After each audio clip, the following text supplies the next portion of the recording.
Hey everybody, Blind Man Travels here. This is a compilation of all my videos from my time spent in New Mexico. As always, if you like this kind of content, always hit the like and make sure to subscribe and share the channel out. Hey everybody, Blind Man Travels here. I'm looking forward to moving on to Albuquerque. I am actually feeling a bit melancholy about leaving Los Angeles, though. I wish there had been more that I had had a chance to cover. There's so much that you think you could do in a month, but when you're trying to balance working a job and making sure that your rest patterns are all not out of whack and everything else, it does make it a little bit more challenging, especially when you work at night like I do. But that being said, I am packing up to leave Los Angeles. I've got a Greyhound leaving at about 12:55 p.m., so that's in a few hours here. That's about 5 hours. So I am getting ready for that. In the meantime, I've got my computer working on rendering one project and uploading another one to YouTube right now. So I'm just biding time and making sure I have everything packed up so I don't miss anything here. And I'll catch up with you when we get to the bus terminal.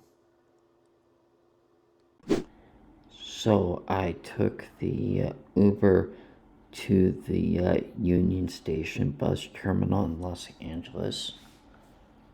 I don't want to be negative Nancy, but this driver could have helped me a little bit. He just dropped me off in the curb, but he didn't take any time to make sure I was pointed in the right direction to get to the Greyhound.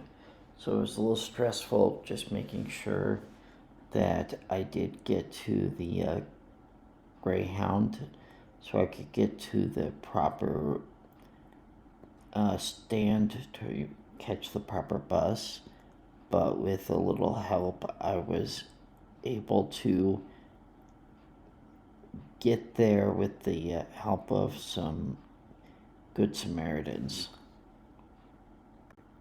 I'm not sure if you noticed it or not, but there are 2 electrical outlets at each seat. So when I tested mine, it did seem to work okay. I also connected my phone to the onboard Wi-Fi. However, that was disappointing. So I kept it off the bus Wi-Fi. After a little bit more of a delay, we were underway. So I settled in and started listening to an audiobook and munching on some snacks. We'll take a break there in Blythe. That should be after 6 in the afternoon. Estimated time of arrival at Phoenix, 9:15 p.m. Also, please remember, upon arrival at Phoenix, is that not your final destination? You still need to step out, wait inside the terminal. You have a layover there about an hour. You go to door number 7 when the driver calls you to return to this bus. It's going to be the same bus. But you have to wait in the terminal in Phoenix because this unit will be serviced as usual. So, enjoy the night.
This is Blythe, California. We'll take a break here.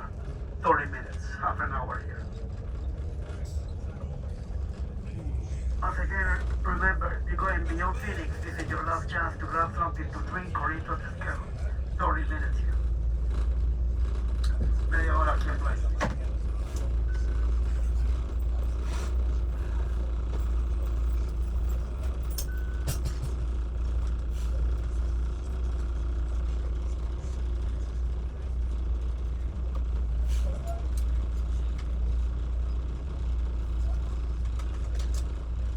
After riding the bus for a few hours into Arizona, with me dozing in and out, I finally figured out how to track my bus using the Greyhound website.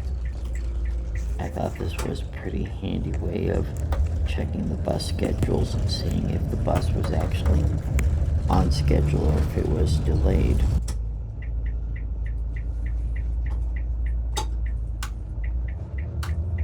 I'm not sure exactly what was going on here, but I did see some cherries and berries here, so I went ahead and exercised my rights to film.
About our way.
Okay, this is Phoenix, Arizona. My schedule is about 15 minutes early. which means you're gonna stay here a little longer. Once again, you have to step out, wait inside the terminal, door number 7. The next driver will tell you when to go to door number 7. It's gonna be the same bus. El mismo autobús, puerta número 7. After a little help getting inside, I had to wait with everyone else to get back on that same bus in an hour and a half. I noticed that there wasn't a lot available there unless you were interested in going to a vending machine.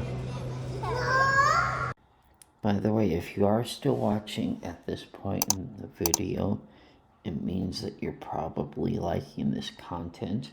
So if you are, go ahead and hit that subscribe button and also hit the bell button for a notification.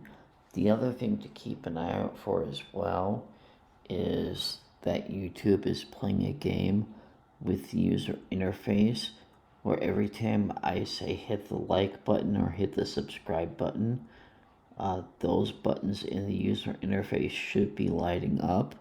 So let me know if that is happening for this channel yet.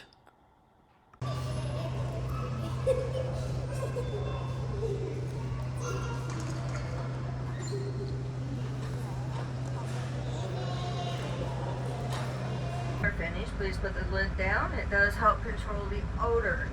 My name is Crystal. If you have any needs, wants, or concerns, please let me know. But only do so while I am stopped. Otherwise, it is a distraction. I will not be able to hear you. I am trying to cool it down there, back there for you now. So if you need anything, just holler. Otherwise, sit back and enjoy the ride. Our first stop is going to be in Glendale.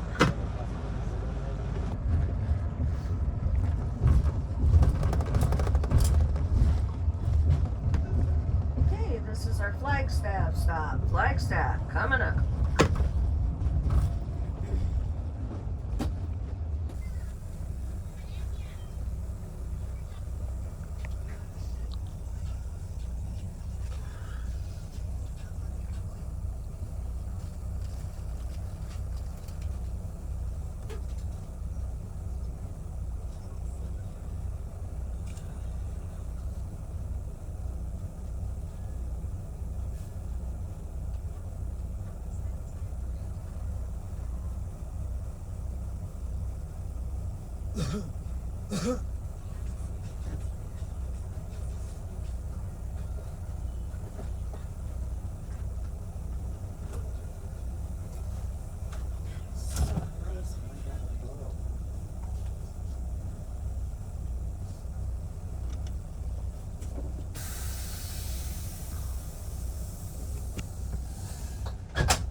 Yeah, really. It's like nobody around, but turn right in front of me.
After getting into Albuquerque, I went to Starbucks for a couple of hours to bide my time until I could go to my Airbnb.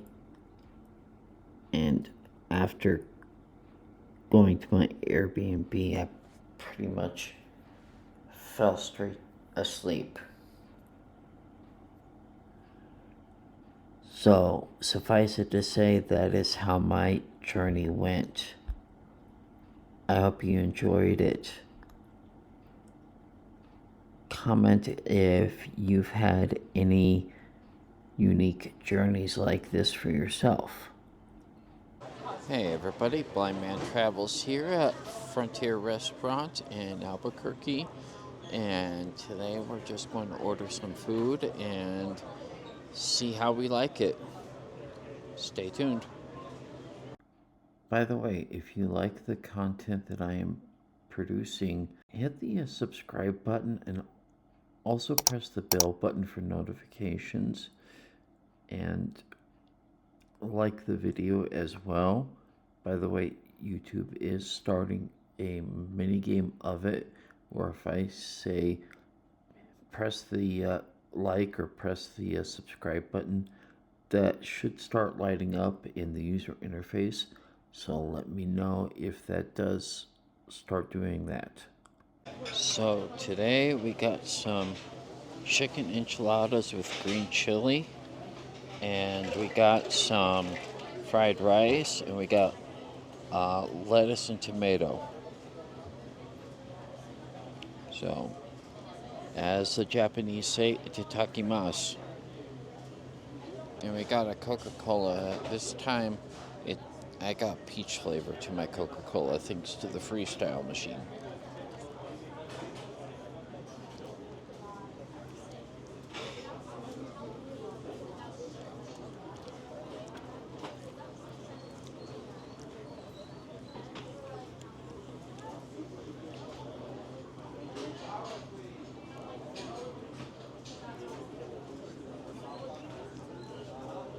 So far, so good. Oh yeah, I can taste that. I can taste that kick of the Verde chili there. Yeah. Yep. The red has a slight kick today too. Yeah. Both the red and green chili are local. Yep. They're from Hatch, New Mexico. How far away is Hatch? About 3 hours south. Really? Okay. 'Cause it's just before you hit Las Cruces, and here at Las Cruces is about 2.5, and then there's an exit they take off of I-25 that takes you to Hatch. Yeah. Because I think I told you this before. There's a burger chain in Denver that actually does kind of like a Carl's Jr., but it's local. Nice. And they have they have fries with green chili. They say they're from Hatch Valley, so. Very interesting. Like, there's a battle going on where between New Mexico and Colorado, arguing whose green chili is better. Mm-hmm.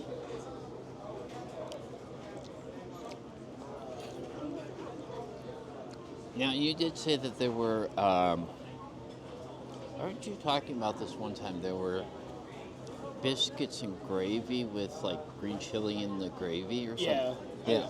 I forgot who served that. Yeah. I can't find, and I honestly forgot it, and I don't, I wish I knew, because it was really good, but I wish I knew who the hell served it. I'd probably enjoy that because I really love some from biscuits with home-style sausage gravy on them. Nice. Yeah. Of course, there's not a lot of food that I don't like.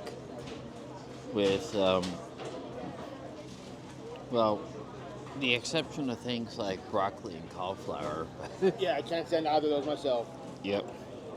I think that's. I don't like spinach. To me, I'm very picky. I don't mind spinach in a salad, but cooked. Gotcha. Okay. Yeah.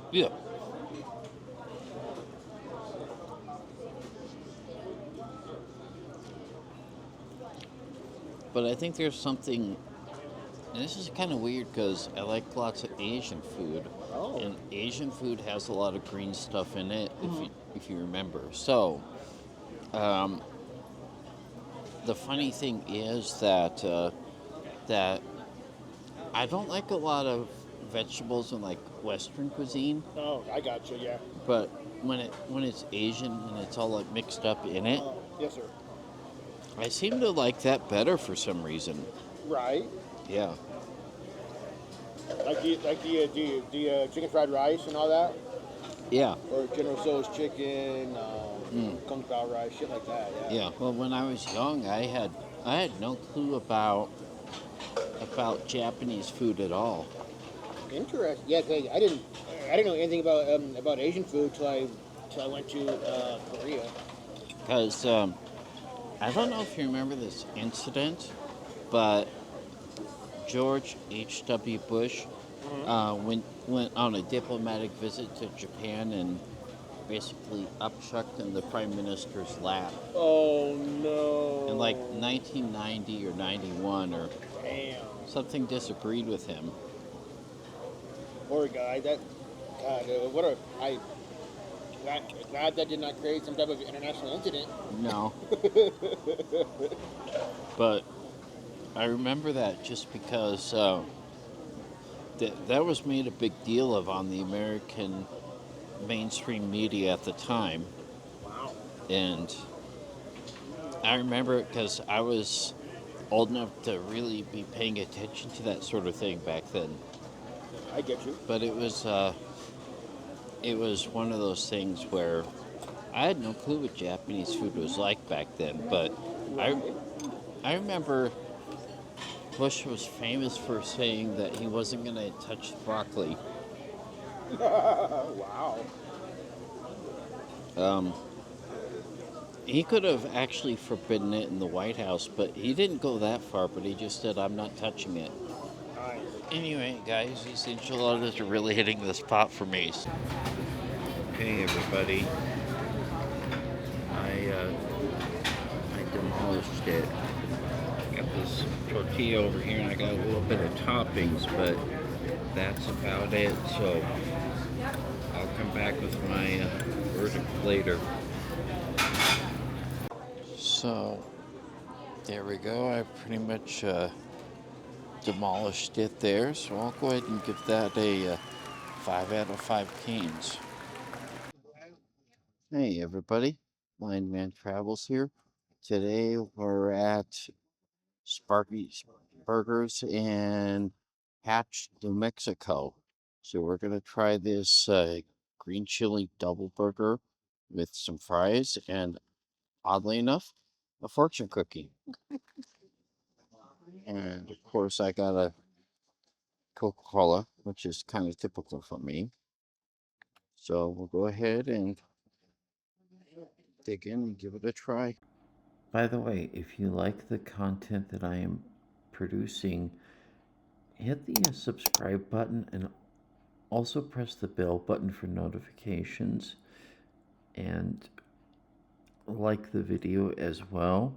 By the way, YouTube is starting a mini game of it, where if I say press the like or press the subscribe button, that should start lighting up in the user interface. So let me know if that does start doing that. With all the characters I was telling you about. Yep. Chili, alien, KFC bucket, robot, Yep. Yogi, and a pig. Mm. Oh, the Robin Hood's gone. Oh, the Robin Hood's gone. It's right there. Hmm. Oh, good. Wow. Cool.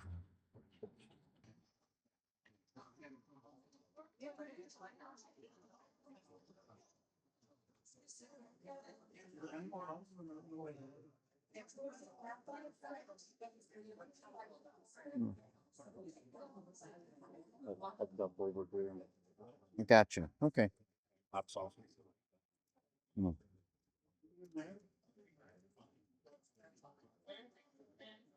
Well, the fries are good. Pineapple toast sauce. Killer. Mm.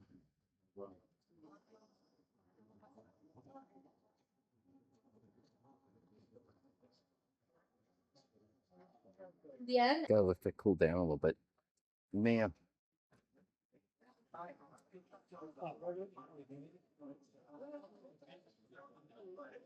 Let me just spray some ketchup on this for now.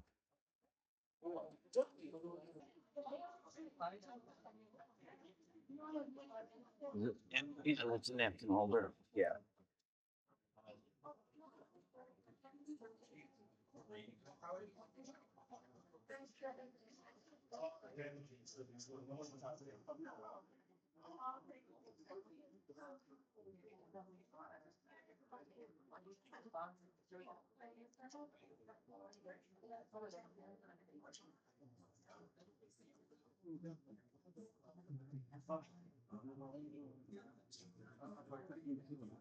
I'm gonna have to eat these fries first a little bit before I can reach down and grab around the entire burger, I think. So,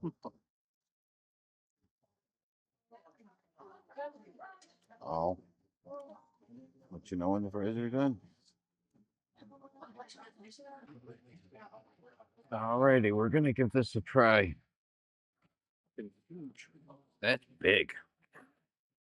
That's a big bad boy. Jill, your order's already inside. Daniel and Jill.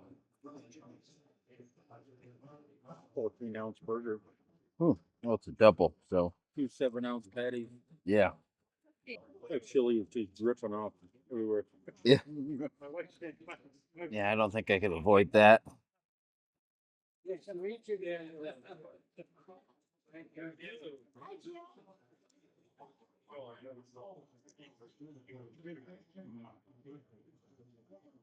Gotta give this a thumbs up. Right on. It is messy, just heads up. It totally is. Jesus.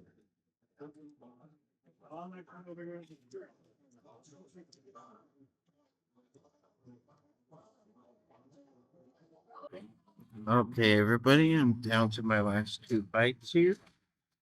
So I'll finish this off and I will give you a verdict here.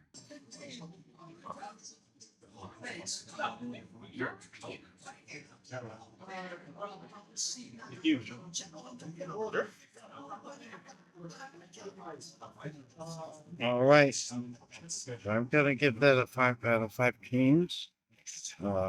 But let's see what my fortune says.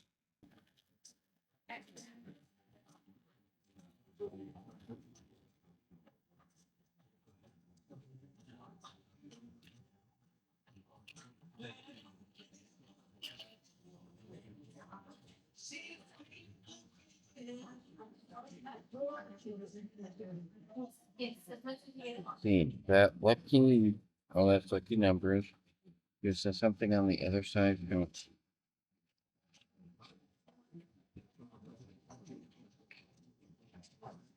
A reunion with a loved one awaits you tonight. Well, I don't know if that's gonna happen, but it'd be interesting if it happened. Right? But I don't know if a meeting with a loved one is gonna happen tonight.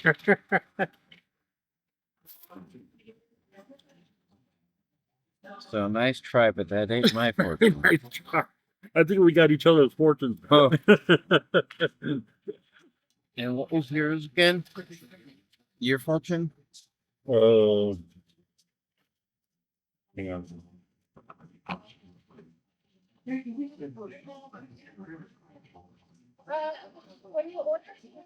October is a month for unexpected surprises and opportunities. Now, that sounds more like me. That's what I'm saying. Yeah. I think we got each other's fortunes there. Alrighty, but anyway, that's my rating. The burger was actually nice and fresh, and the chili did have a nice kick to it. So I have to give that 5 out of 5 canes, guys. Nice. Be really freaky if that gray there decided to start moving right about now.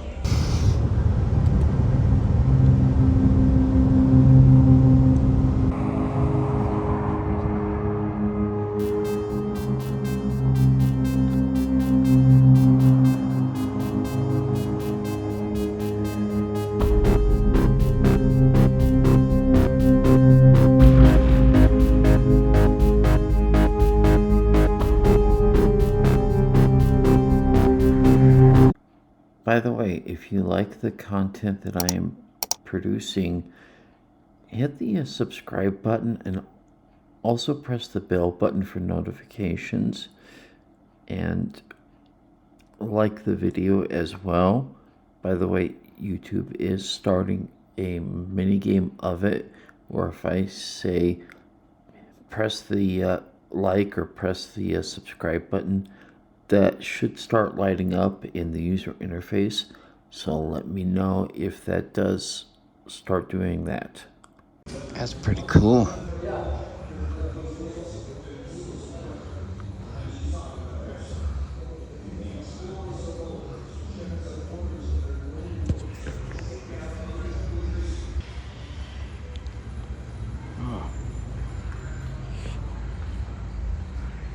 And you're supposed to put a pin up where your hometown is, so I put one up in Denver. There's a few up there already, so that's pretty cool.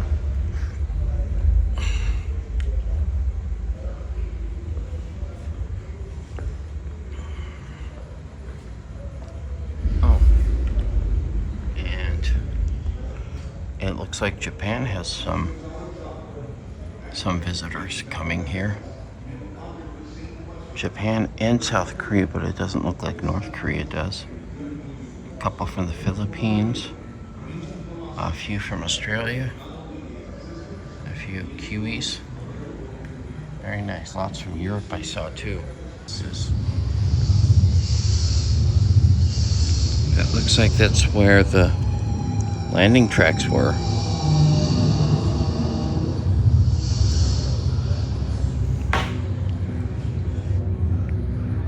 Look at this. This is where the scud marks were when the saucer landed.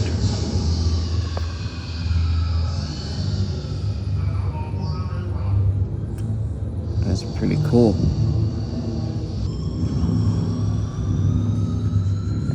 I was 11 years old living in Roswell when my father, Major General served as the base intelligence officer. One night I was awakened by my father in the middle of the night. He was very excited about some debris he had recovered from the desert. The material filled his 1942 Buick. He brought some into the house and spread it over the kitchen floor.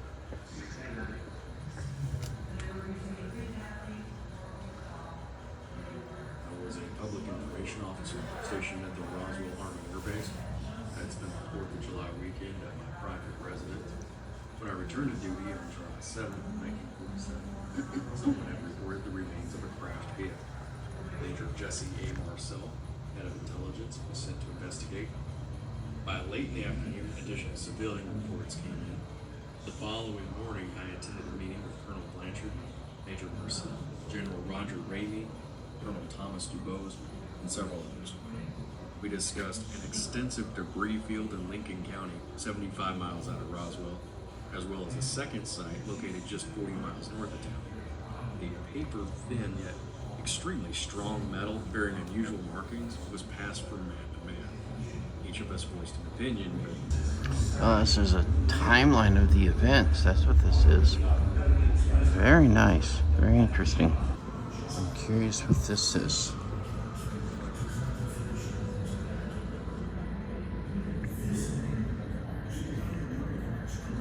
That looks like a headset, like a radio communications piece that someone on radar or radio communications would have worn for the era. Interesting. And this was obviously not too far after. So we're looking at the timeline here. This is not too far after the Manhattan Project, of course. And this looks like a period uniform for the era.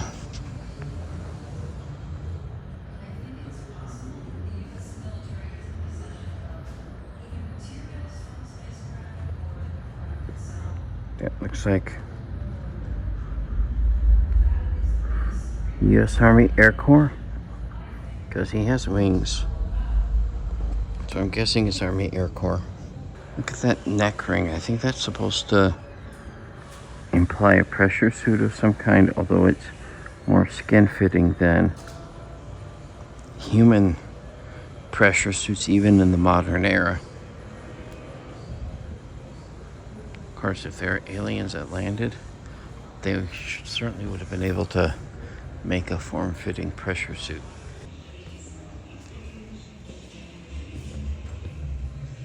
Let's see if these guys are able to save a life here.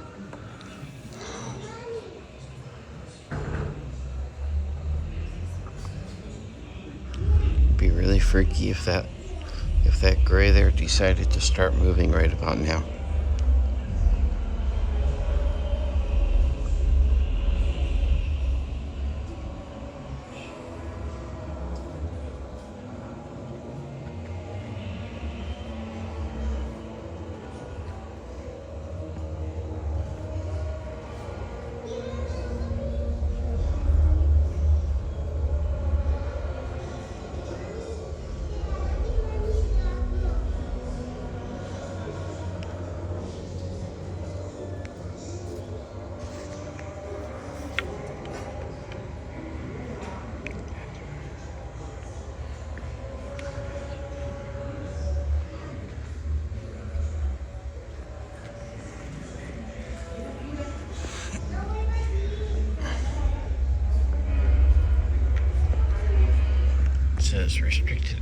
Do not enter authorized personnel only.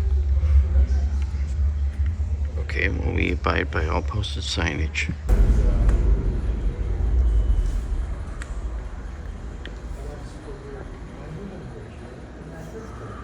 I'm not sure if that is a lunar air pressure suit, but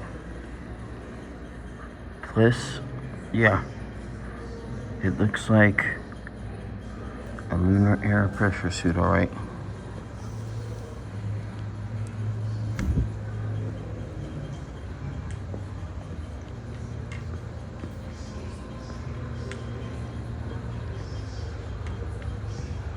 Oh yeah, it is lunar air because that's Apollo 17.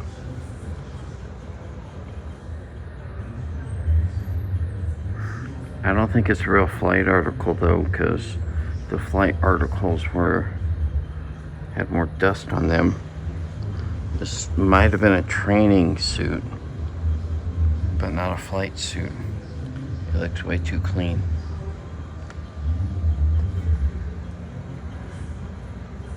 But the spaceflight nerd in me, I had to grab some footage of this.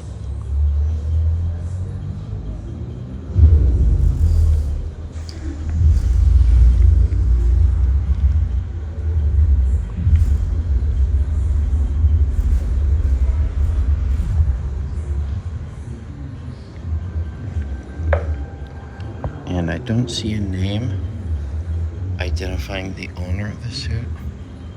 So I think this might have just been a training suit or made up to look like it. But yeah, this suit did not fly to the moon because there'd be more dust and grime in the fabric of the pressure suit there. I'm a little weird because I like to put the jam not on the toast, but I like to put it in the grits. Interesting. I've never seen that before. By the way, if you like the content that I am producing, hit the subscribe button and also press the bell button for notifications, and like the video as well.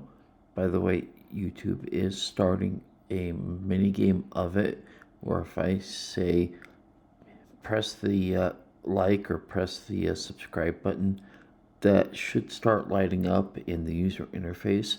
So let me know if that does start doing that. Also, it does great double duty as a magnifying function. I know, they make these things so small, man. I have trouble reading these things. No worries. Looks like they're running a discount on that. On where? The the All-Star Special, where it says 17, but oh yeah, $12.75. I wonder. 2 egg breakfast, waffle and sausage, or bacon or ham. Ah, okay. So does that come with both, like the toast and then the sausage and then the waffles? Like the picture, or? 2 egg breakfast, waffle and sausage, or ham, or. You know, that's a good question. I do not know. Are you guys ready to order? You still need a second. He's got a question about the All-Star Special. Is that everything? Is that everything there, or? Yeah. So it comes with either grits or hash browns, your choice of eggs, waffle, sausage, bacon, or ham. Gotcha. Okay. Does the toast come with it? The toast does come with it, yes. Oh, gotcha. Okay. Just wanted to make sure. So I'll go with that. Yeah, of course. How would you like your eggs? Sunny side up is fine. Gotcha. And grits. Hash browns or two grits? Grits. Gotcha. Yeah, grits is fine. Bacon, sausage, or ham? Let's do the bacon. Bacon, and then Yep. do you want anything on the waffle? I have chocolate chip, blueberry, pecan, and peanut butter. Peanut butter's fine. Sounds good. Yep. All right. Anything else for you, sir? That should do it for now. Thank you. And I'll do the sausage bowl. Gotcha. And I'll like a side waffle. A side waffle, gotcha. Anything on your waffle? No, just as is. Sounds good. I'll have that right out for you. Thank you. guys. Hey everybody, Blind Man Travels here again with you. Today we're at Waffle House and we're going to be having some grits with some toast and some eggs sunny side up.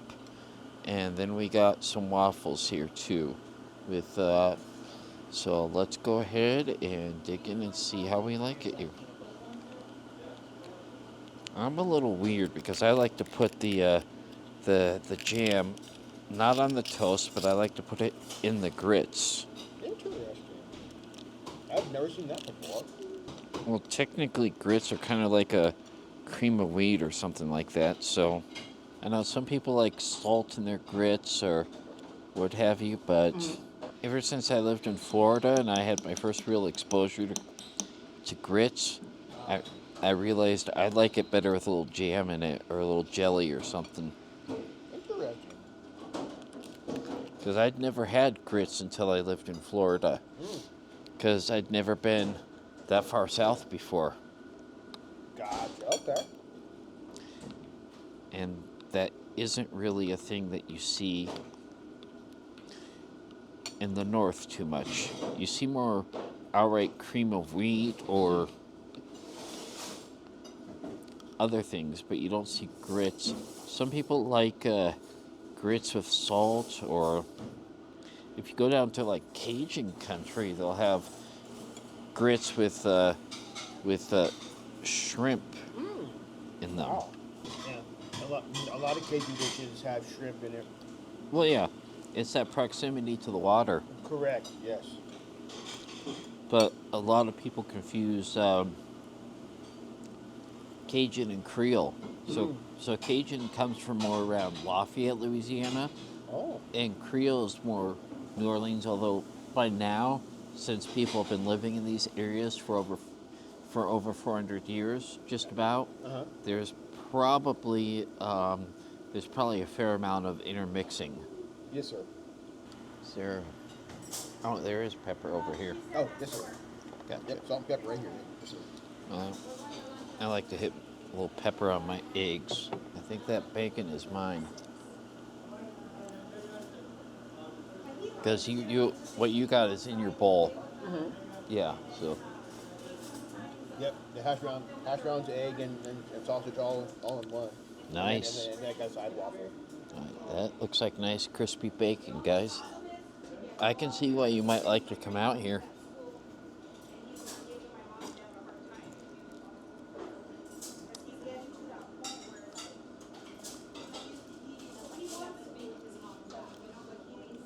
It's nearby, so it's Yeah.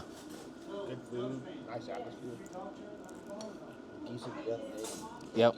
decent staff. You can drop in any time. Correct. I could see how somebody would put some green chili and some grits, though. Well, that's an interesting thought. I don't know if anybody actually does that, but that's an interesting thought. Look at that yolk. That's just the way I like it.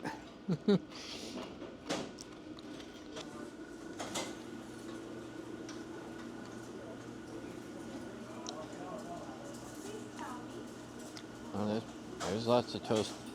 There's lots of butter on that toast already. Whew.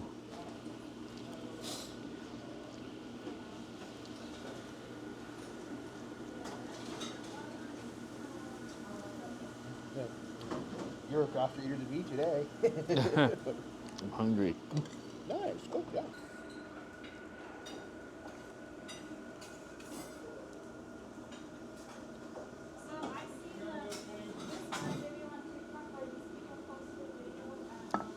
Musical plates, musical plates. Right.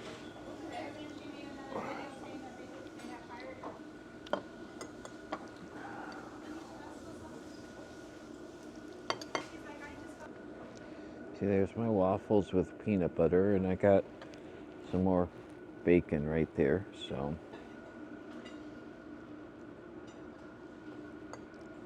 I'll plop some butter on here, just 'cause.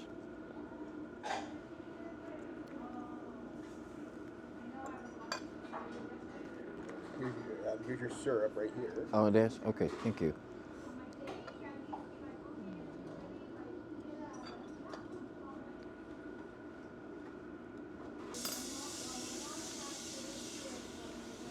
Oh.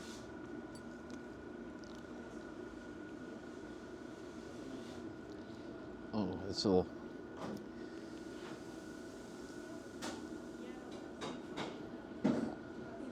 I guess that isn't the kind of syrup that comes from the trees.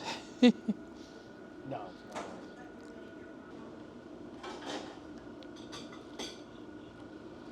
You should see the kind of pancakes that they have in Japan. I never got to eat any of them, but they're usually like thick and jiggly. Oh, okay. So they're not like what we think of like pancakes necessarily.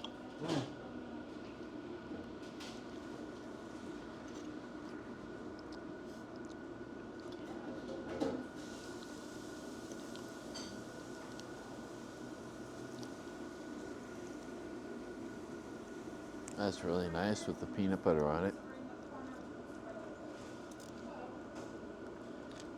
The peanut butter is those peanut butter chips. You know, like same thing Yeah. as chocolate chips, but it's peanut butter instead. Yeah. Okay, everybody. I am mostly finished here. So I'm stuffed, but I'm going to give this a review. I'm going to give this a 4 out of 5 canes, and we'll just leave it at that. Hey everybody, Blind Man Travels. Today we're at Weck's, a Albuquerque local favorite, and today we are going to have something that I haven't had before.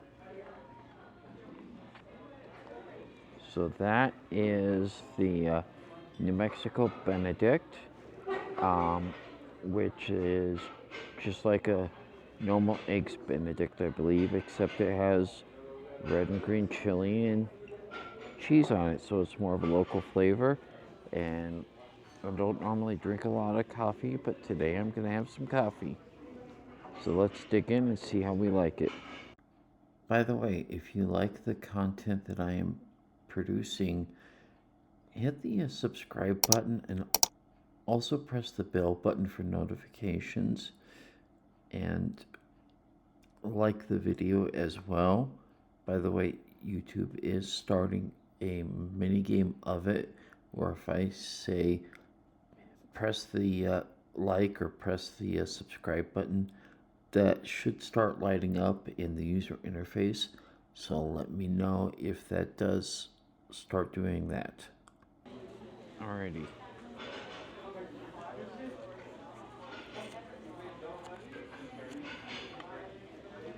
That cheese looks melty. Yes, it is. One of the things I love about this place is that the cheeses are always really good. Yep.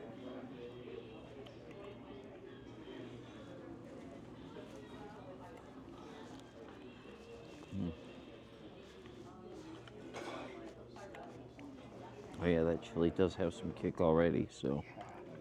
Sometimes it does. Sometimes it's mild, but yeah. Is this also supposed to be coming from Hatch, or is it coming from somewhere else? Do I you think know? it is hash chili, yes.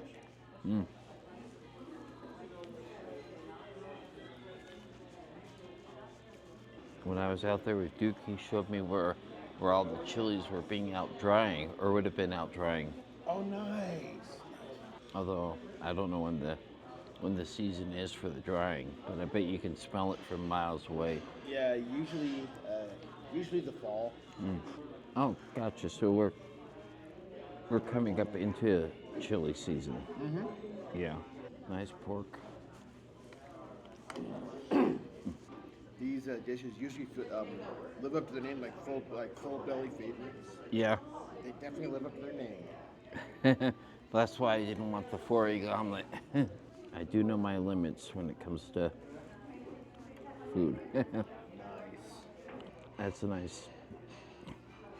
That's a nice Benedict. Usually with the conventional Benedict's, you have hollandaise sauce, but Oh yeah.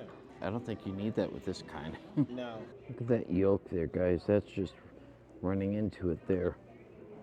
That's nice. Do like a compare and contrast. And you like if you get eggs Benedict somewhere else, you can compare that to this one. Yeah. Well, there's so many different regional varieties to Eggs Benedict. True. Like if you're in New England, you can probably get one with lobster in it or something. Oh, I get you. So everything tasting over here. Oh, it's perfect. Great, thank you. Is there anything else? That should be all for now. Thank you very much. Thank you, sir. This would warm me up nicely in the winter if the winter were cold. Good morning, my friends. How we doing? Everything turned out pretty well for you guys? Very good, thank you. Yeah. Amazing. Mr. Lalo, his first day on the floor alone, so give him a hard time. All right. Okay. Yeah. Enjoy. He's doing. Yep. He's doing great. Yep. Appreciate you. Yes, sir. Okay, everybody. That was a fantastic breakfast here. There, I cleaned up my plate mostly. So I'm gonna have to give that one a 5 out of 5 teams. Hey everybody, Blind Man Travels here. Today I'm on my lunch break from my day job, which happens to be at 3 a.m. in Mountain Time Zone here in Albuquerque. So I'm going to sit down and join you while I eat my lunch. So today what I got, let me just make sure I remember this order correctly here. Today I got what's called a Savannah chopped salad, which has grilled chicken, dried cranberries, gorgonzola cheese, honey roasted almonds, tomato, and cucumber on mixed greens. However, I did remove the cucumber, but otherwise the salad is as per normal. So let me go ahead and get that out now.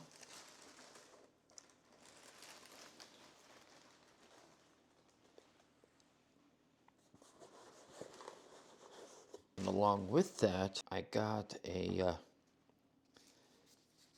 Coca-Cola fountain drink. Now this one is a little bit special because I ordered an extra of adding some pureed strawberries into it. As you all know, I am very fond of strawberries. So we're going to dig in and see how we like that. Let's go ahead, I have to taste that. Yeah, I do taste the strawberries in there, although they're probably down at the bottom right now. So in all fairness, I should probably mix it up a little bit. And let's take a look at the salad itself, guys. This is another big one. It's a little bigger than I thought it would be. So there's the salad right there with the vinaigrette dressing. So let's go ahead and we'll apply the first one. I don't think there's any difference between those two. So yes, I am eating it at 3 a.m. However, I got this one ordered and was delivered about 9 p.m. yesterday. So it's been in the fridge for a few hours. And yeah, that smells like a balsamic vinaigrette. Yep, that's a balsamic vinaigrette, all right. I love a good blue cheese. Of course, as I've said before, there's a lot of food that I'm very fond of. I wish I could mix this up a little bit, but I honestly wasn't expecting this salad to be as big as it was. Let's see how we traded it here. Alrighty, so there's the balsamic vinaigrette dressing on there. It smells good, so it's probably going to be a pretty good salad. Oh yeah, I can see how the gorgonzola is cutting into the sweetness of the cranberries and the vinaigrette. It does make a nice pairing. Okay, this one might not be as dense as the other one I had in Los Angeles at 2 a.m. I have about 40 minutes to eat before I have to go back to work. All in all, a very nice and refreshing salad. Hey everybody, Blind Man Travels here.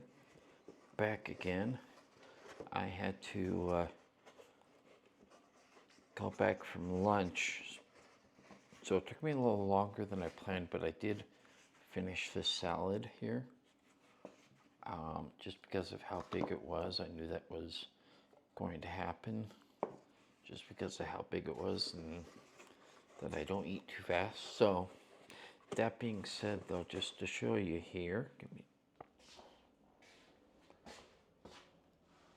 see, it's morning. So yeah, I just finished my shift. However, I am not finished with my eating. So, I finished the salad. I had the Coke with strawberry puree, which was kind of a unique idea to have a fruit puree in a Coca-Cola. And now we have dessert here.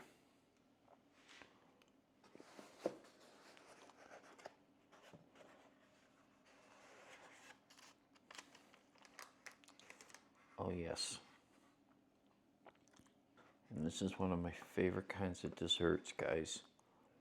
Carrot cake, and that looks like a big hefty piece of carrot cake. So I am going to dig in and enjoy that. Now, this carrot cake has been sitting in the refrigerator overnight since about 9:30 p.m.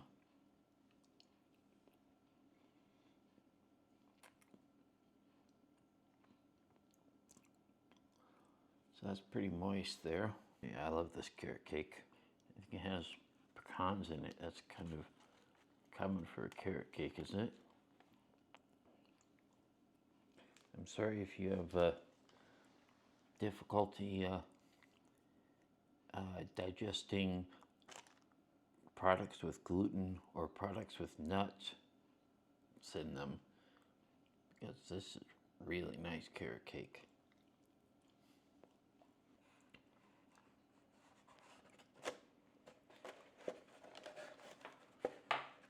Okay, guys, I totally cleaned that out. All in all, except for a few crumbs there. But that was really nice, moist carrot cake. Not very sweet, but really nice. So I'm gonna have to give this meal a rating. So the salad was nice, but I've had some that are better. This Coca-Cola or soft drink, fountain drinks with fruit puree. That's an interesting idea. I've never seen anybody really try that before. And the carrot cake itself was fantastic. So on the whole though, I think I'm going to go ahead and give this meal a 4 out of 5 canes. Hey everybody, Blind Man Travels here. This is the footage that I made from my visit of the National Museum of Nuclear Science and History with NCAP when I was in Albuquerque. So, will I get lost in the nuclear waste like in a Fallout game? Or will I find my way through? Stay tuned to find out. Hit like and hit subscribe while you're here. I've noticed that YouTube is starting to light up on the like and the subscribe button when I say hit like or hit subscribe. but it only seems to be doing it, at least for right now, on the videos that do get more views. So, of course, keep on watching the videos to make sure that they do get enough views. If YouTube starts putting advertising on a video, they're also going to start that functionality on the video where it'll light up when I say hit like or hit subscribe. So always keep on watching the videos and hitting like and hitting subscribe, because that really does help the channel grow. Alright, it looks like we got the periodic table here. Yes. No, you're fine. I'm just gonna walk right out into it here. So that's pretty cool, guys.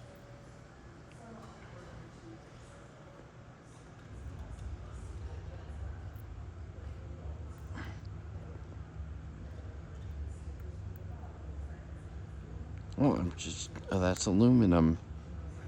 That's what airplanes are made of, usually. Except when they're carbon fiber. Oh, boron, aluminum.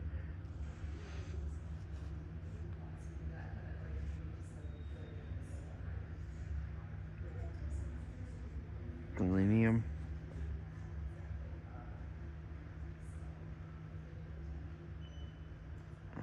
Is that silicon over here? Oh yeah, it is silicon.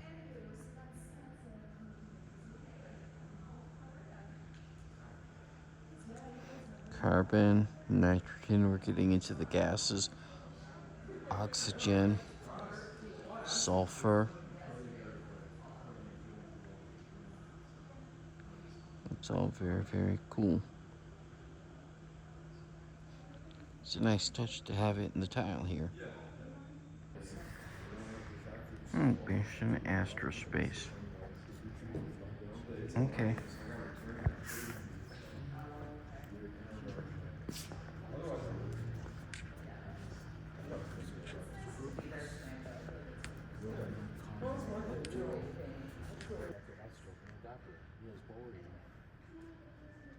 I like there's President FDR. So this is a timeline of events here, it looks like.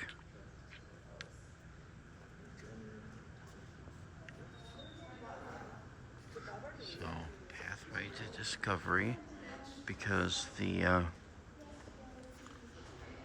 Germans got close to discovering, got close to developing a nuclear explosive before the Americans did, but they failed.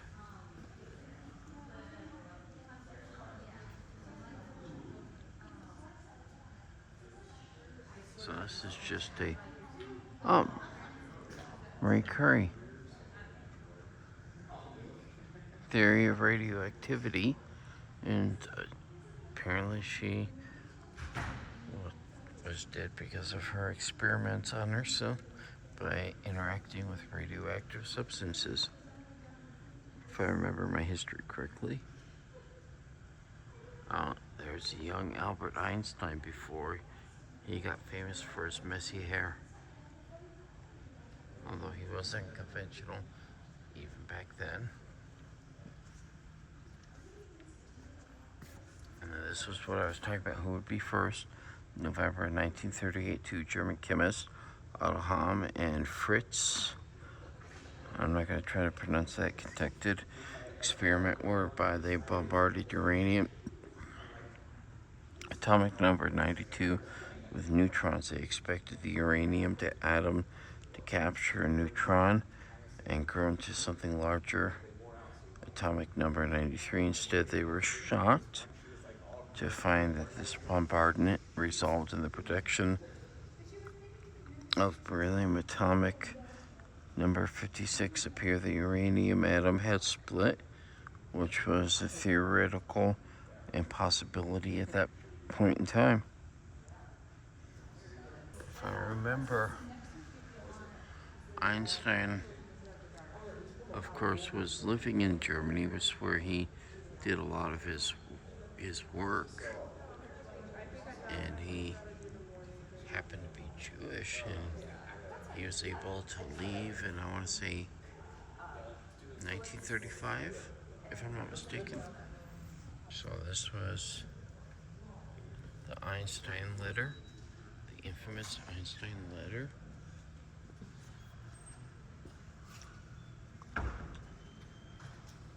To FDR.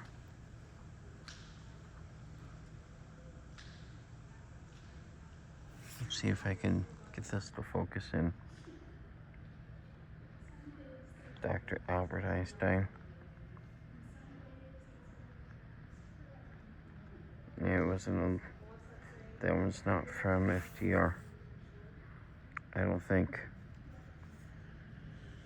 But FDR is right over there.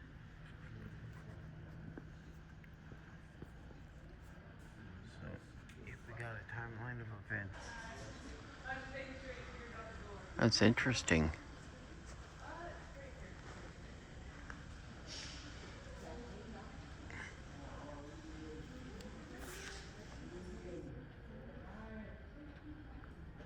There's the Third Reich right there.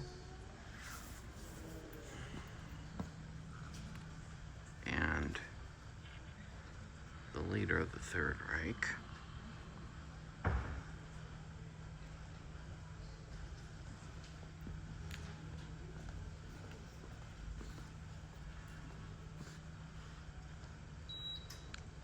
And of course the Holocaust, which was hurting Jewish people, which is what led to Einstein leaving, among other scientists and engineers in Germany at the time.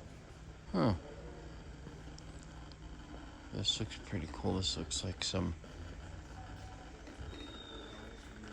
period stuff here.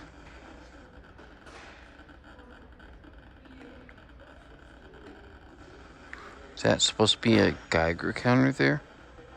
Rattling?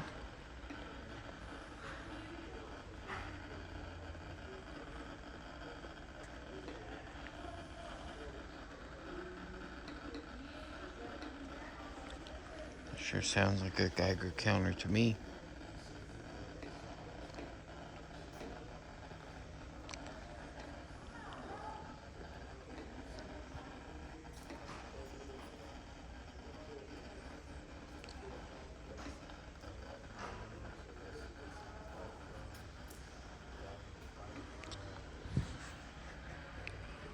So we got a map of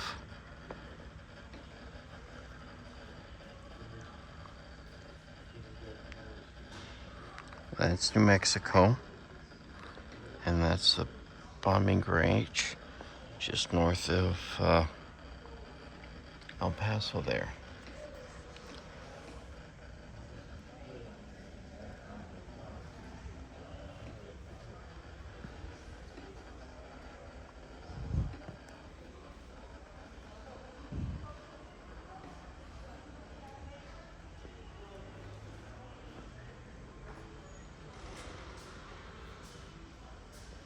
This stuff is pretty cool if you like science or history, like me.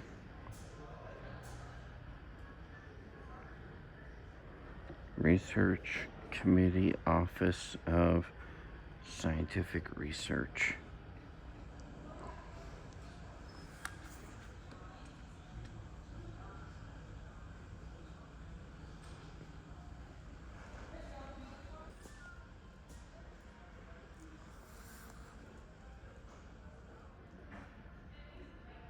That looks like a model train.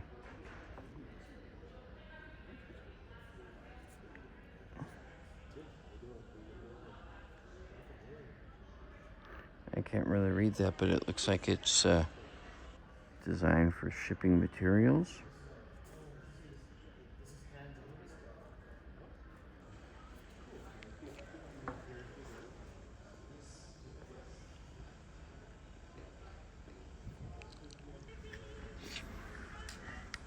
That looks almost like a vintage camera to me.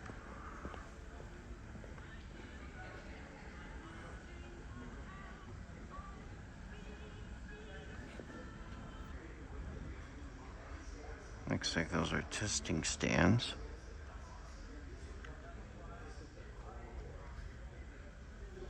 Let's see, what's this airplane? Is that the Enola Gay?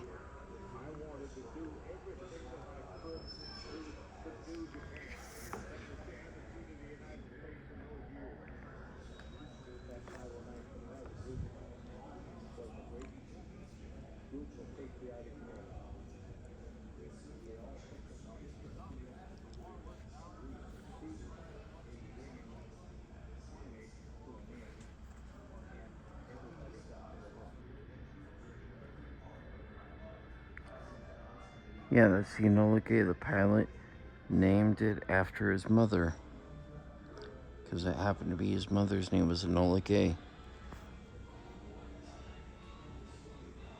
And that was what was used to drop the bombs on Hiroshima and Nagasaki.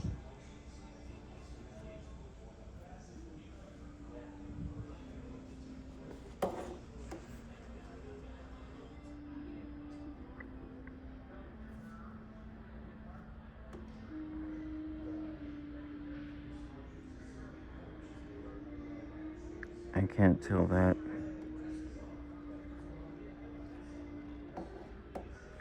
But I do know that this one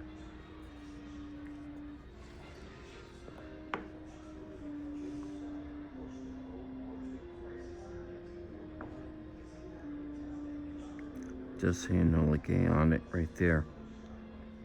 And if you look inside the cockpit, it looks pretty detailed too.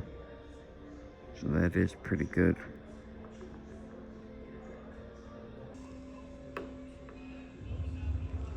The 509th Composite Group.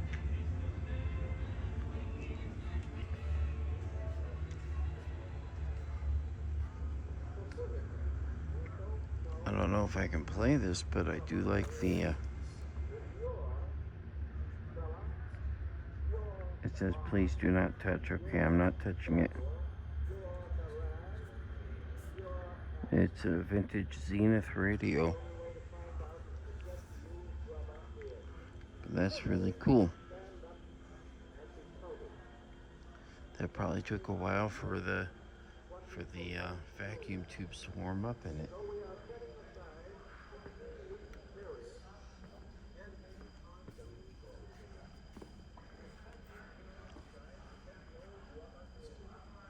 Is that supposed to be the bombing site?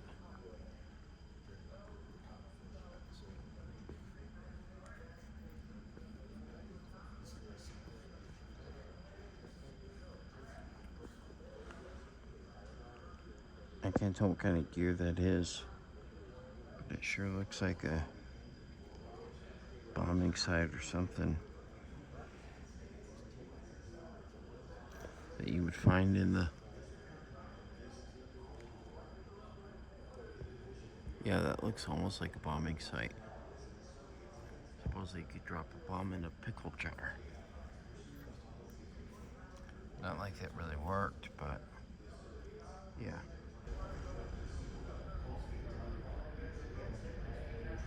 Oh yeah, this is the Poseidon Conference between world leaders that were carving up Europe at the time because Germany had surrendered.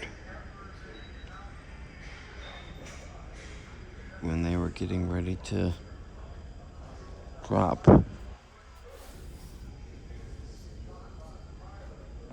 So if I'm correct here,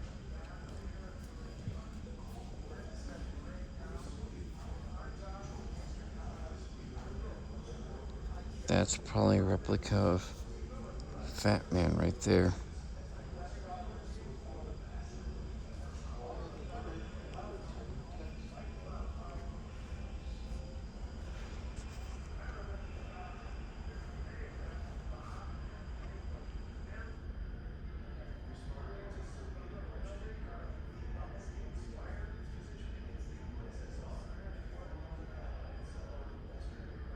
And that's Fat Man and Little Boy. guess they're both crude by today's standards. But that was all the industrial might of the United States behind it.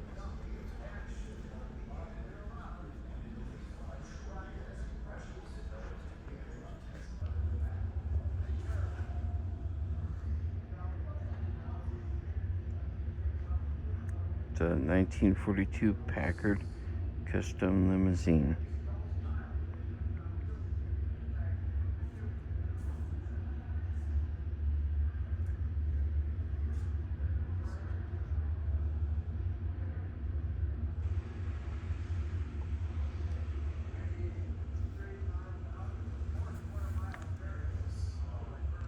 Well, that's definitely a limousine.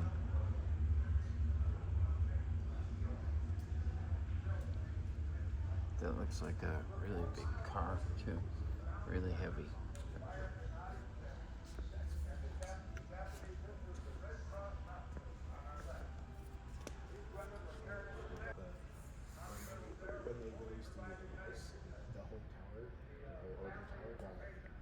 The Packard Clipper.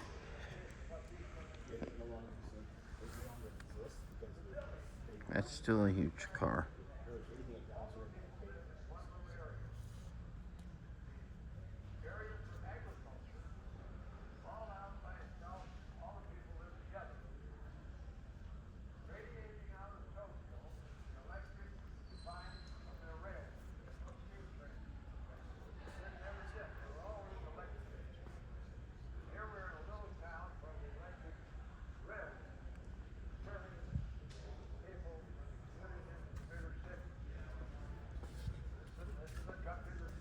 Looks like a prototype for the Manhattan Project.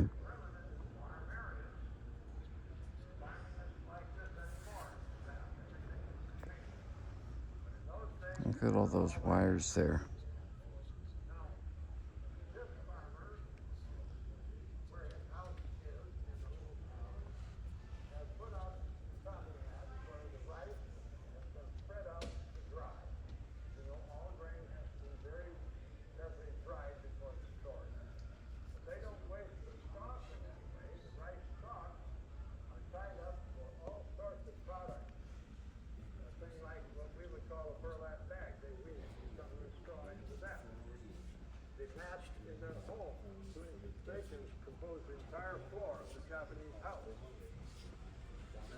Very frugal, this farmer is taking every grain of rice off the stalk.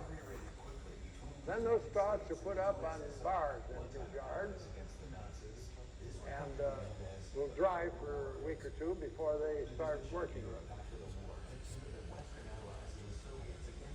Now, here are pictures made in 1984.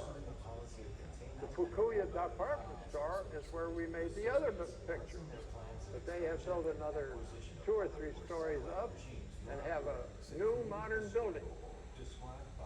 And our Kodachrome in 1984 was not as good as the Kodachrome we used in 1945. Looking out one of the windows from the top of the Fukuya department store, we see umbrellas set up for a restaurant on another building next door. Very modern outside elevator exists. And now, this city has been rebuilt. Yep. These are pictures made just 10 years ago when we were over there. A few years ago when I went to Hiroshima, Order and the cleanliness of these streets. it was, Hardly believe how you clean wouldn't Tokyo even believe is. that Never there a was cigarette butt on the floor. any nuclear Cab drivers here in Hiroshima detonation there, all wore white gloves. except for the And incidentally, atomic dome. most of the people get about in the streets with scooters, bicycles, motorcycles. I guess now they're using rollerblades, but there were very few of those when we were there. No, This it's is the in 19 1984. That's This the is 80s in in the area, Japan. Hiroshima, that was all burned out 40 years before. So these are all about peace. This is awesome.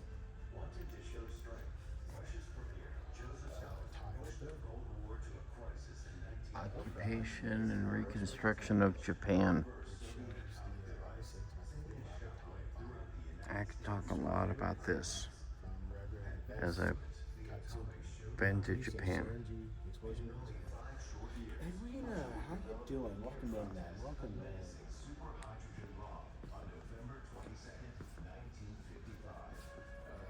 Sadako Sasaki.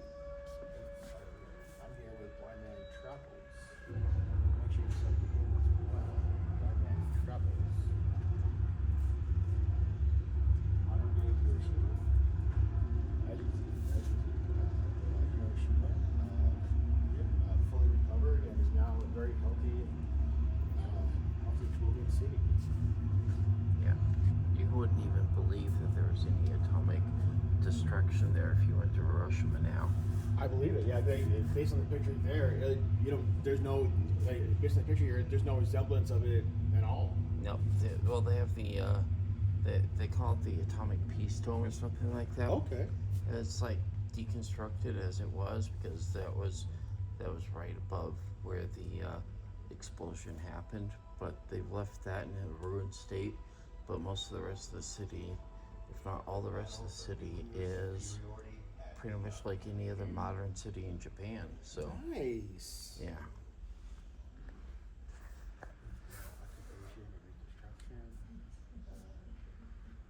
Yes, Edwina, yes.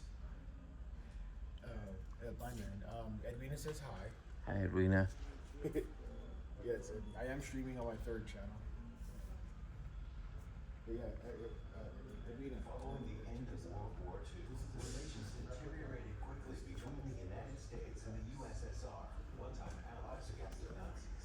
This would come to be known as the Cold War. The division of Europe after the war had pitted the Western allies and the Soviets against one another. If that blast would have hit Mexico, well, this is about what it looks like. This is about what the blast area would have done. Acquisition of puppet or satellite regimes throughout Europe that created a stranglehold described by Winston Churchill as the Universal Diamond Curtain.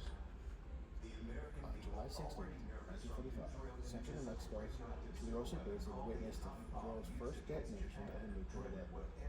People saw and heard detonations as far away as Albuquerque and El Paso. The military did not reveal the exact nature of the highly secret test in public.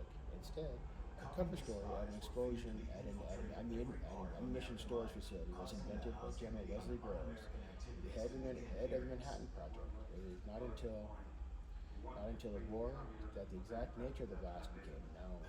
The Cold War escalated with a Yep. Soviet power play to control They Western kept it a secret. in post-war Berlin, Germany.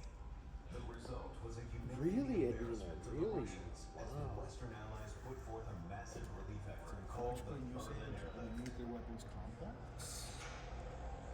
As Tennessee Valley Authority, Grand Coulee, and It's really interesting to see that scale. Oh, that's terrible. That's terrible. The United States strengthened its position against the USSR and formally allied itself with the Western European states by establishing the North Atlantic Treaty Organization.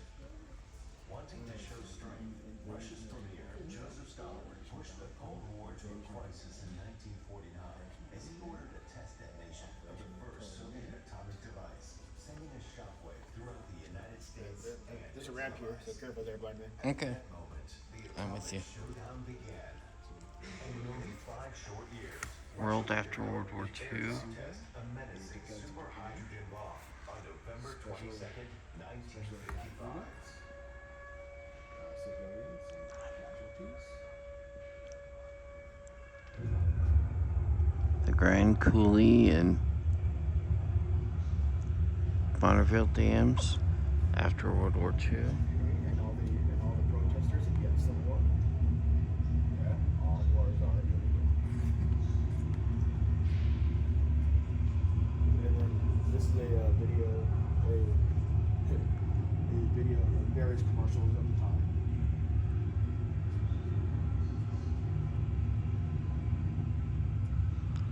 Yep, had to rebuild Europe, rebuild Japan.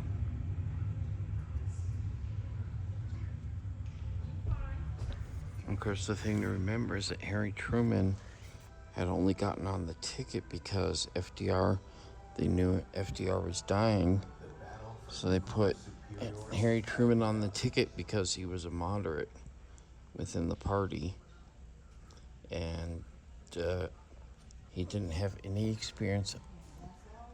He'd been a senator from Missouri, but he did not really have any experience in any executive position. He's the last president not to have a college degree.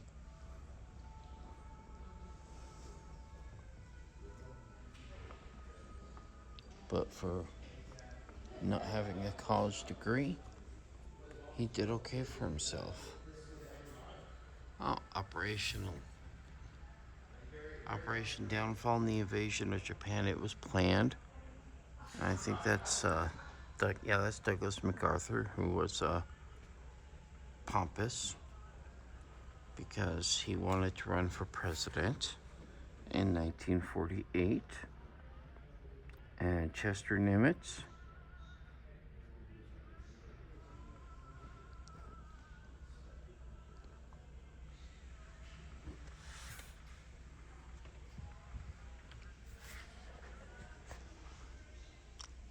Let's see, who do we have here?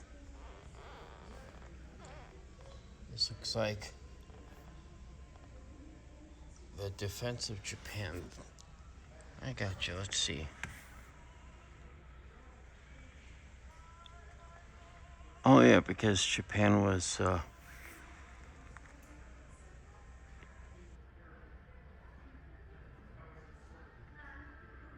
because Olympic was the planned invasion of Japan, and it was supposed to happen in 3 stages.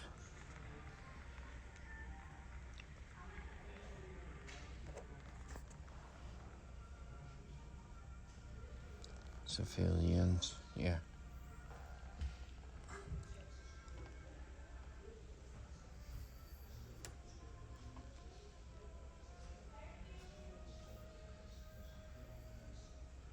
Yeah, the cost to invade Japan was so high that they were concerned that it would cost 1 million American casualties, plus who knows how many Japanese casualties, including civilians.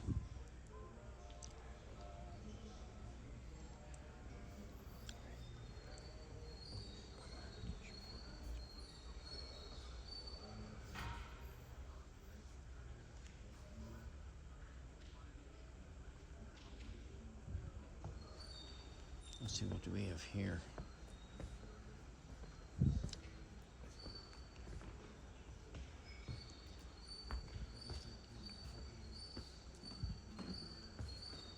Let's see.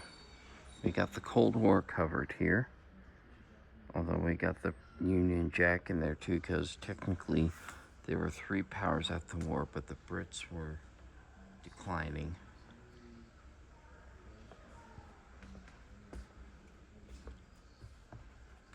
Oh.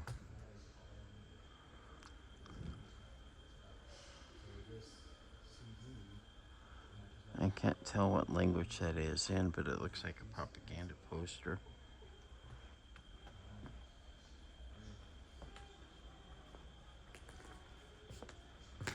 Oh. Push the button to start video. What are you? Well, this is probably about the Cuban Missile Crisis. I bet you. Where's the button?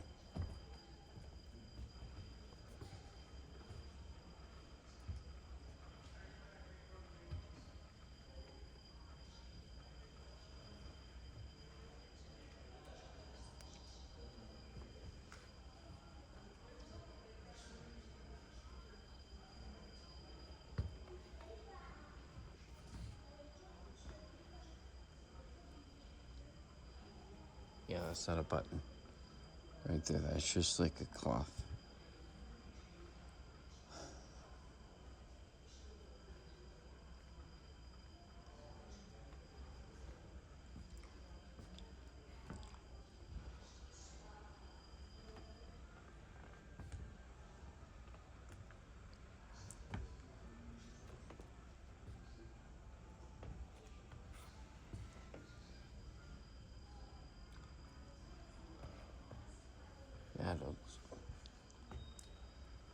see any button there.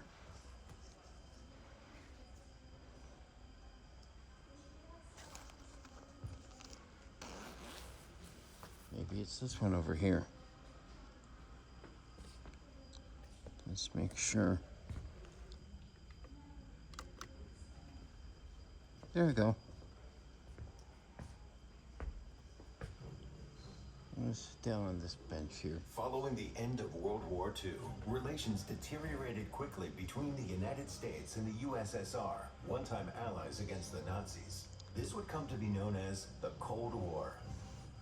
The division of Europe after the war had pitted the Western Allies and the Soviets against one another. The Allies pursuing a policy of containment and a rollback of communism. The Soviets pressing their plans of expansion and acquisition of puppet or satellite regimes throughout Europe that created a stranglehold described by Winston Churchill as an Iron Curtain. The American people, already nervous from newsreel images of a radioactive superweapon called the atomic bomb used against Japan, dreaded what everyone thought was inevitable, that Soviet Russia would soon become a fearful nuclear menace with their own superweapon to use against the United States. Communist spies were feared to be infiltrating every part of American life, causing the House Committee on Un-American Activities to begin hearings. We want to clean communism, but that's not happening. Again, the Cold War escalated, with a Soviet power play to control Western allies rebuilding in post-war Berlin, Germany. The result was a humiliating embarrassment of the Russians as the Western allies put forth a massive relief effort called the Berlin Airlift. I learned about that in school.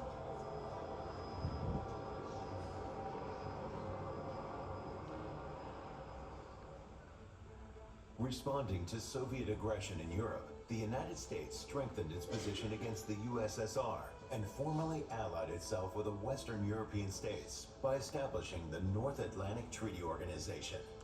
NATO, which still exists to this day. Russia's premier, Joseph Stalin, pushed the Cold War to a crisis in 1949 as he ordered a test detonation of the first Soviet atomic device, sending a shockwave throughout the United States and its allies. At that moment, the atomic showdown began. And in only 5 short years, Russia would develop and airdrop test a menacing super hydrogen bomb on November 22nd, 1955.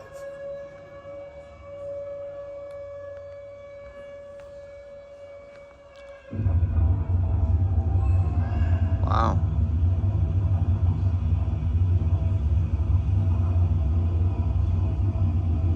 I can feel that rumble in my seat.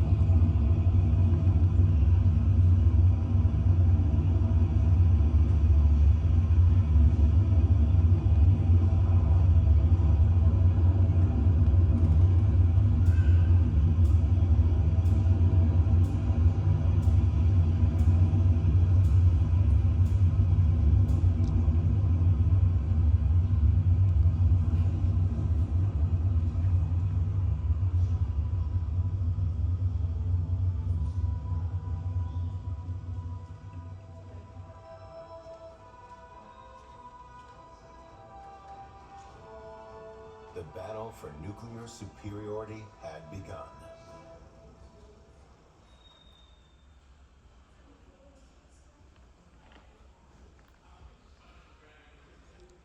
Oh, and it resets us back, so nothing here about the Cuban Missile Crisis, I guess. Alright, well, that was pretty cool.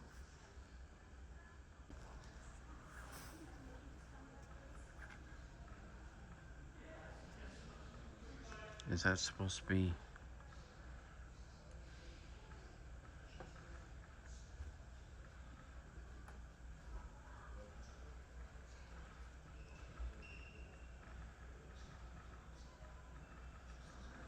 an American missile? Oh, it's American because it has English on it.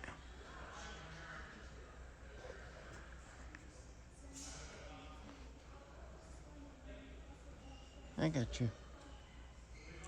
And I like more of this period piece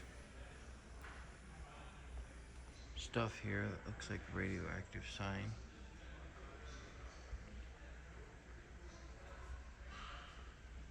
Looks like a vintage television from the era.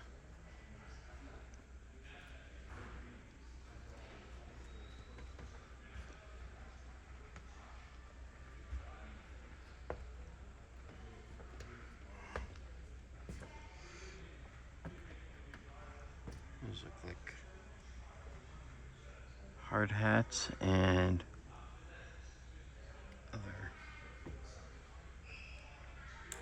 memorabilia.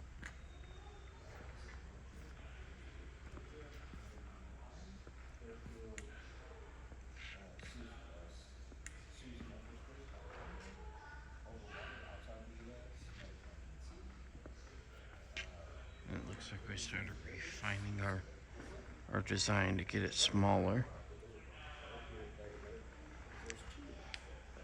Or this was the early days of the space race where we got the rocket engineers from Germany, von Braun, and they were moved to Fort Bliss thanks to the Operation Paperclip to help with the American rocket design too, which led to designs like the eventually like the Jupiter C missile, which was adapted to launch Explorer 1, America's first successful satellite launch.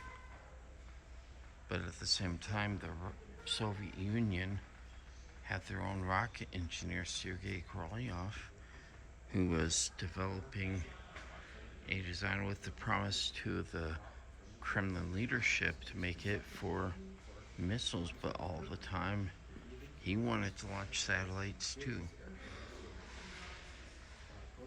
So they both eventually got around to it, but the Russians got there first, obviously. Oh, look, another Union Jack right there.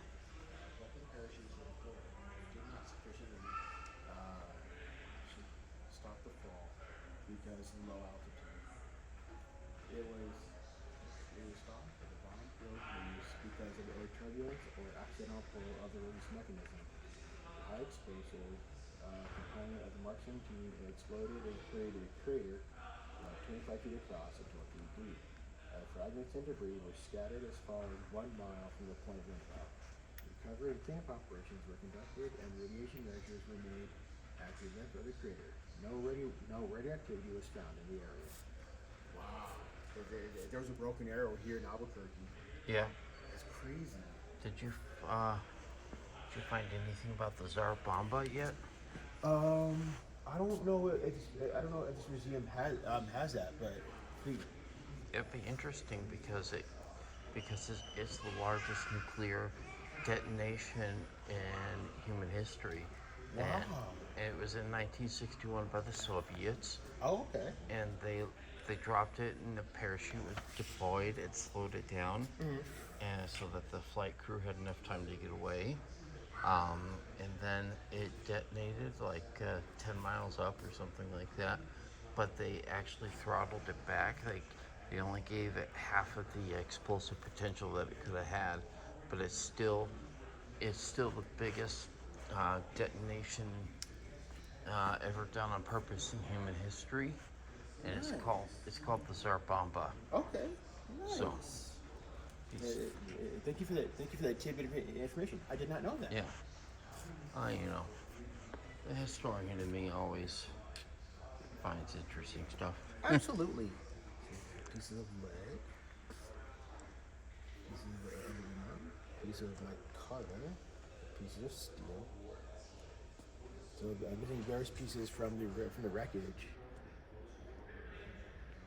Fascinating. Cuban Missile Crisis. Oh, yep. This is a specialty of mine too. Nice. Kasimov with IL-28 fuselage creates en route to Cuba. 28 September 1952. Soviet ships to Cuba. I believe that crisis was called the Bay of Pigs, if I'm not mistaken. No, Bay of Pigs was before. Oh, okay. Bay of Pigs was in, I want to say March or April of 1961. Oh, okay. And then the Cuban Missile Crisis was where the Soviets thought that Kennedy would be a pushover, so that's when they started sending nuclear weapons to Cuba. I get you. Okay. Yeah. Cuban Missile Crisis, the MRVM Launch Site 3, San Cristobal, Cuba. U-2 spy planes. Let's go back to the front. Okay. This is what the inside of the inside of the thruster cone looks like. Yeah, there's the U-2.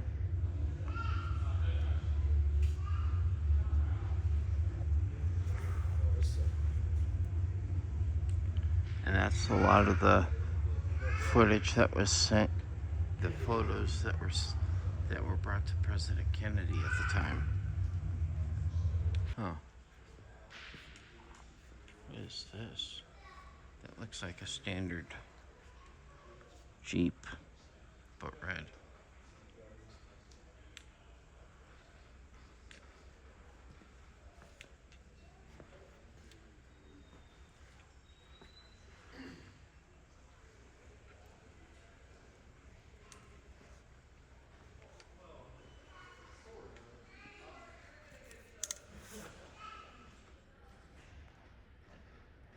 A 1958 Willys CJ5 fire engine. Interesting. Made out of a Jeep?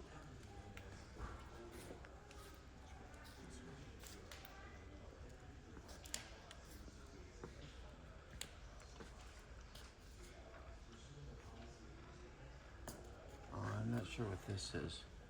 A nuclear tourism. Oh, it's a model, and she's wearing something that looks like a mushroom cloud. That looks like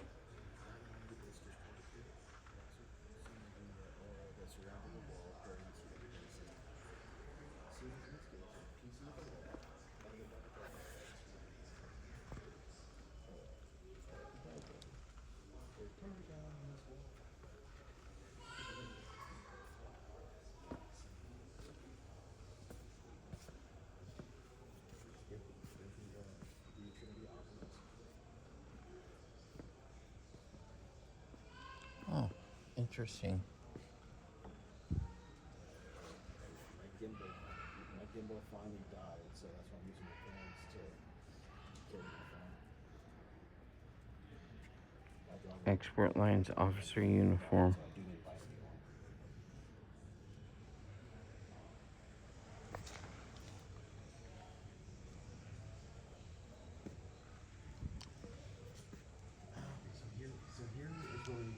Here is where we're getting into the how the atomic age affected modern pop culture.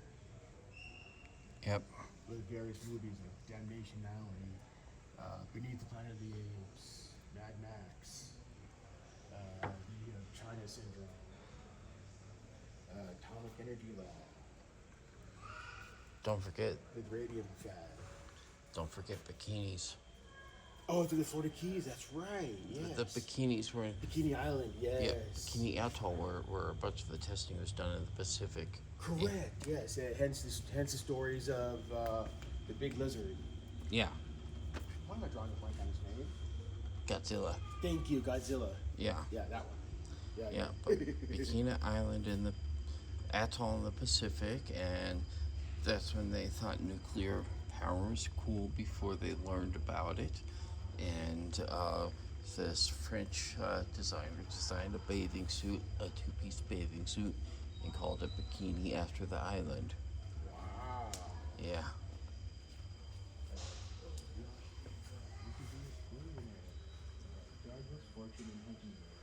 Featuring an automatic bonus and characters. Interesting. Acts play in the atomic age.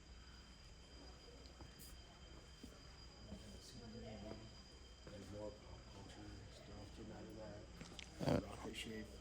bicycle. Is this like a board game or something? It is, yes. Hmm. The name of this board game apparently is called Billionaire. Huh. Interesting. Wonder if it's inspired by. One 55mm gun. So this is a replica of the 155mm gun. Pretty cool.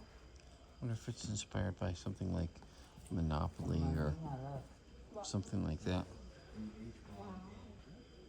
That's fascinating. Looks like a puzzle. Yeah.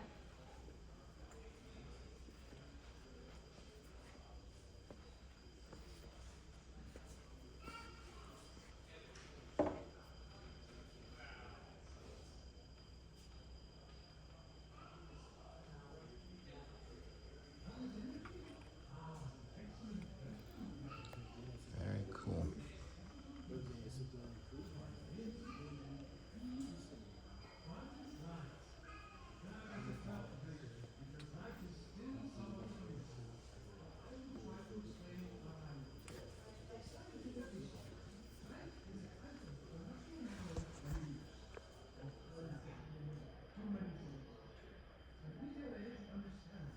Oh, the Hulk.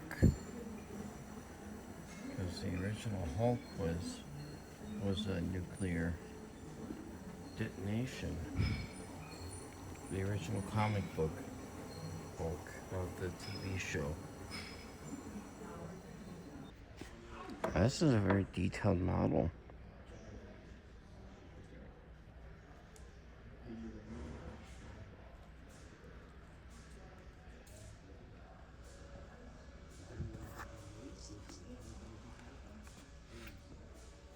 Oh, there's. Is that a DeLorean?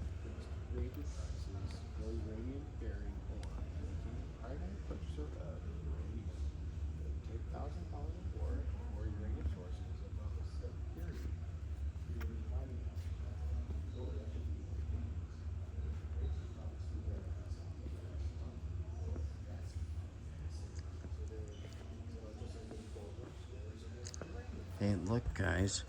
A flux capacitor, which is what makes time travel possible.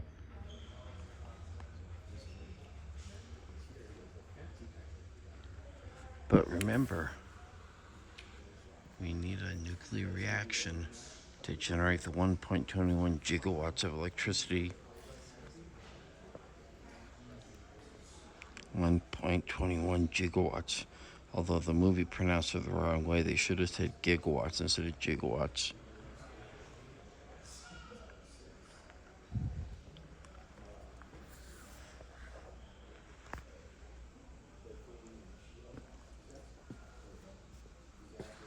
Yeah. This is one of my favorite movies, of course.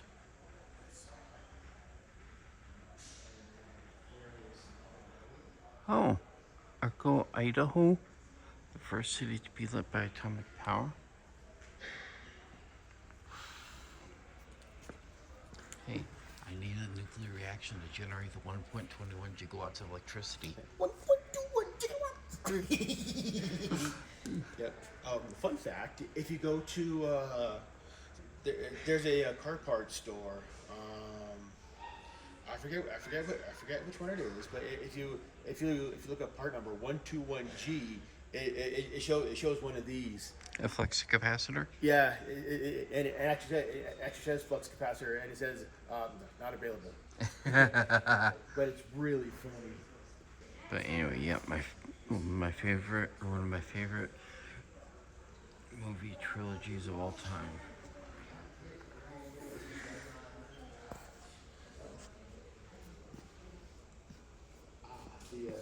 The pendulum swing.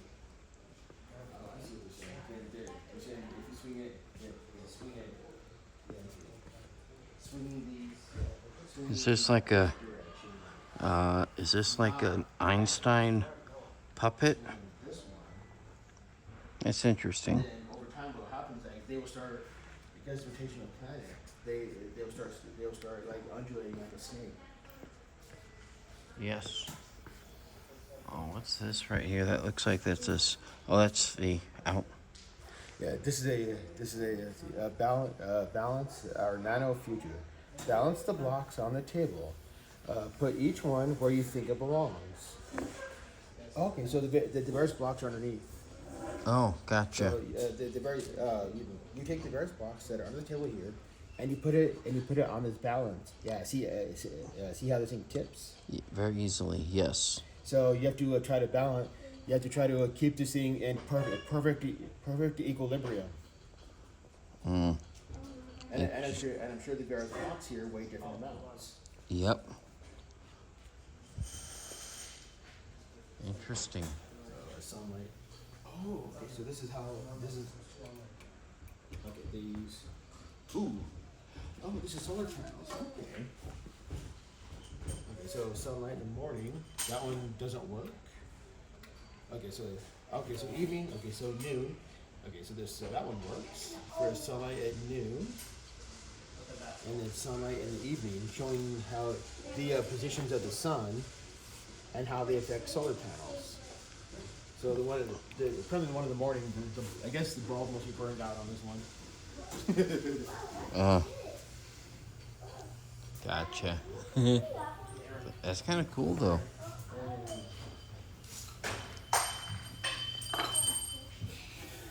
And this is that cool fluid called ferrofluid. This is ferrofluid. Huh. There's a magnet at the end of this piece here. So if you take the magnet and you run it by the bottle here, you see the ferric fluid interacting with the magnet. That is fascinating. Oh, let's. This stuff is called ferrofluid. Oh, I think I understand this one. Yeah, you move the black pieces up and down. Oh, I got you. There's a magnet. There's a magnet at the end. Oh. Like this. Oh. Gotcha. Okay. There you go. Oh, I got it. There you go. See, blind man is messing with the ferrofluid as well. That's wild. It is. It's really fascinating. And if I pull it away, yeah.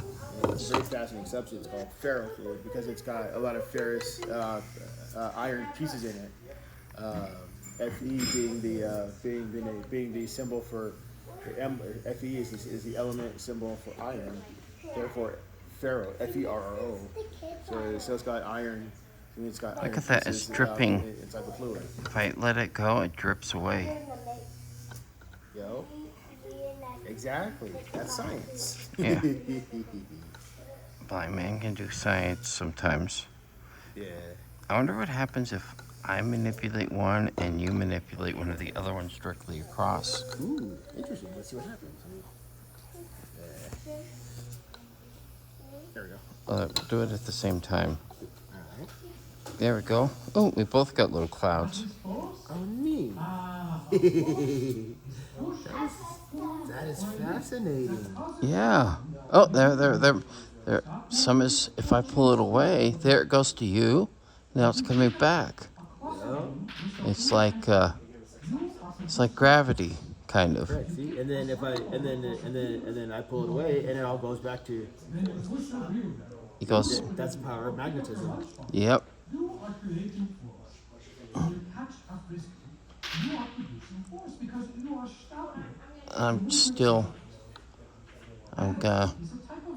I'm never gonna give you up. I'm never gonna let you go.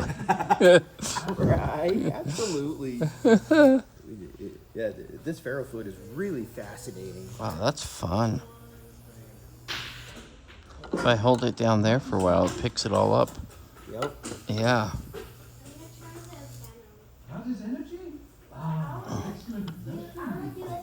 Oh, and then it's flat there. Gotcha. Cool. This stuff is called ferrofluid, and there's magnets at the end here. So the fluid on the inside it interacts with the magnets on these black tubes. Thank you. Yes, sir. Yeah. You end up being a couch potato. When you fall off that couch, you are releasing your stored energy. If you burn a piece of wood, you release the energy contained in the wood, and you feel it as heat and see it as light. Pretty wild. If you try to fight, the energy from your lunch and your legs turns the petals and moves the petals. If you roll a bowling ball and knock some pins down, you will have released the energy in the bowling ball and converted it to vibration, sound, and the motion. That was fun to play with for what? Oh, it's supposed to be Einstein explaining scientific principles. Okay, that's what that is.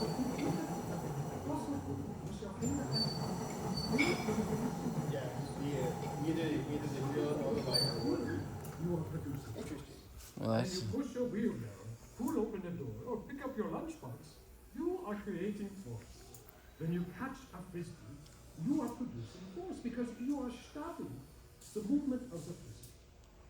Gravity is a type of force because it pulls on objects and keeps them anchored to the earth rather than floating off into space. Have you ever put a kitchen magnet on your refrigerator? Then you have observed another type of pulling force. Magnetic force. How about another question? Let's try something else here.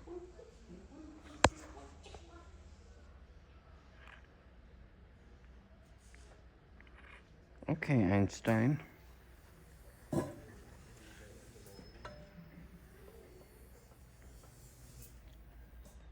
E equals mc squared. Let's do it. What does E equals mc squared mean?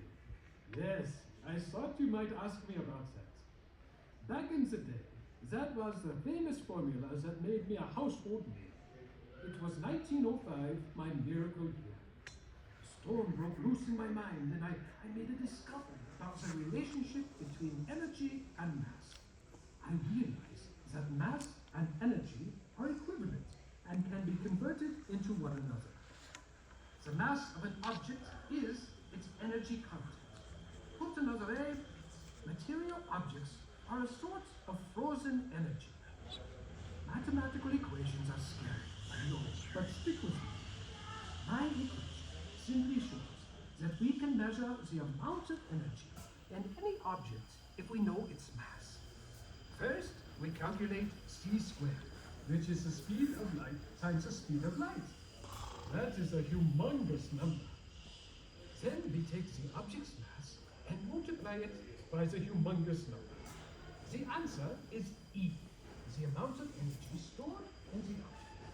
Also a really big number. You can see that the more mass an object has, the more energy it has. If the M number increases, then the E number will increase too. You can also see that... Be cool if they had something from the Fallout series. Like a Pip-Boy or something. More travels coming soon. To see something else I've done recently, click on the left or the right. I'm not sure where it's going to be exactly because I am blind.